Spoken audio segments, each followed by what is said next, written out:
Hey, what is up guys? Welcome back to News Now, and today we're talking about the LG V20, which I failed to make an impressions video on or an introductory video on, but I'm gonna get straight into the buyer's guide today because, first of all, it's not a huge improvement from the LG G5, and it's not really a main competitor that requires a lot of videos to explain, like the Note 7 or the iPhone 7, something like that. So, the LG V20 was announced on September 6th and should be shipping later this year. The main cool features of this phone, alright, I'm going to list them. The first one is dual rear-facing cameras with a wide-angle front-facing camera.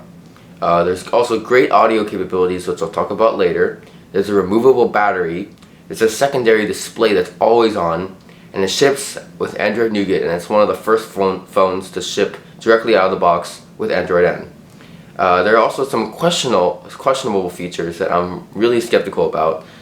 Which is the price and the fact that there's no water resistance and the battery life.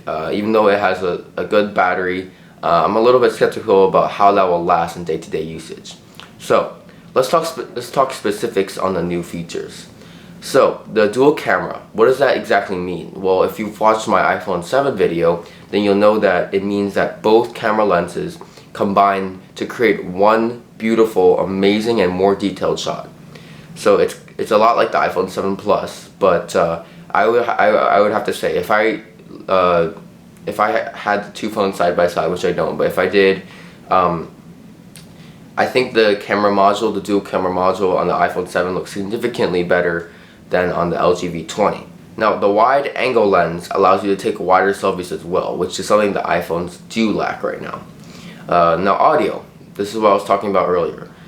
There are 3 microphones and 24-bit sound recording compared to 16-bit standard. So basically this will make audio calls crystal clear, not for you but for whoever's listening to you. They will hear your voice so clear they won't be able to say they didn't hear something or you're breaking up because, unless you have bad connection, but they won't be able to say that your microphone is muffled or it's not picking up your voice or something like that, because these are truly amazing microphones and there are many of them. Now the battery is a removable 3200 milliamp hour battery. For an Android phone that's really not bad, but obviously for iPhones it's really good. But the reason why I'm skeptical about the battery is because I've just known that LG phones kinda do not have the best battery life in terms of performance optimization, things like that. I feel like their processors always drain the battery. I just feel like they don't do a good job of optimizing it so the battery lasts longer. Just my personal opinion. You can disagree if you want. The secondary display allows you to multitask like a pro. It kind of run 2 apps simultaneously. So basically, I'm going to pull up a picture right here. You can have one app running on the main screen, and on your secondary display, which is a little bar at the top of the screen, it will have a bunch of controls. You can access functions that don't really require the entire screen, that just can require a little strip at the top. Then you can control your music and things like that. It's pretty cool.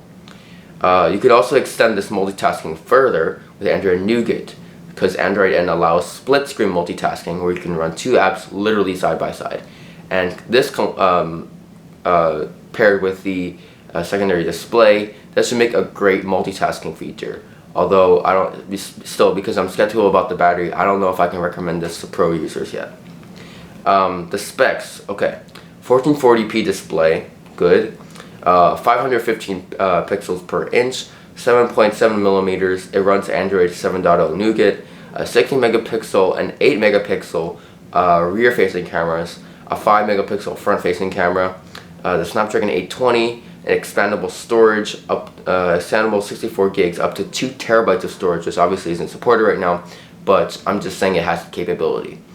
There's also 4 gigs of RAM, and like I said before, the 3200 milliamp hour battery that I'm a little skeptical about. So that's actually a very nice comparison spec chart on CNET's website, which I will link below. Basically, it compares the Galaxy Note 7, the Nexus 6P, and I can't remember what it was exactly, but I think it compared the Galaxy Note 7, the Nexus 6P, and the Galaxy S7. I'm not positive, but that's what I think it is. The colors are Titan and Silver. You can go check them out. And if you're interested in another buying option, if this doesn't really appeal to you, if the things like the secondary display, the dual camera module, if those things just don't really matter to you, which they probably won't to most people. I feel like LG is kind of running out of ideas for what they can do to their products. Then you can click on this card right here. That is my iPhone 7 and 7 Plus what's new. It's everything you need to know about the new iPhones that just came out a couple days ago. And then here's everything you need to know about the Galaxy Note 7, and also that's included with the buyer's guide, which tells you whether you should buy the phone or not, which I don't think you should. But there's actually been some issues with the Galaxy Note 7, which is why you shouldn't buy it. And here's my video on that, the Galaxy Note 7 explosions. It's very interesting. Anyway, don't forget to check the link in the description below. And as always, I'll see you in the next video.